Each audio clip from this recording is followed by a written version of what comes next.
कृपाकरज्जगद्व्यापी श्रीकरः शङ्खशोभितः समुद्रकोटिगम्भीरो देवता प्रीतिदः सदा सुरपतिर्भूतपतिर्ब्रह्मचारी पुरन्दरः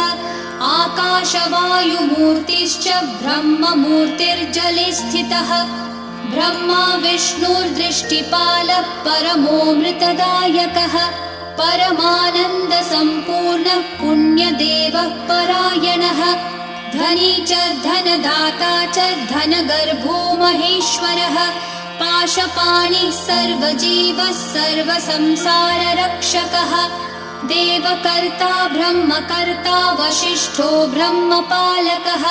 जगत्पतिः सुराचार्यो जगद्व्यापी जितेन्द्रियः महामूर्तिर्विश्वमूर्तिर्महाबुद्धिः पराक्रमः सर्वबीजार्थचारी च दृष्टा वेदपतिः सदा सर्वजीवस्य जीवश्च गोपतिर्मरुतां पतिः सन्मनोबुद्धिरहङ्कारः कामादिक्रोधनाशनः कामदेवः कामपालः कामाङ्गः कामवल्लभः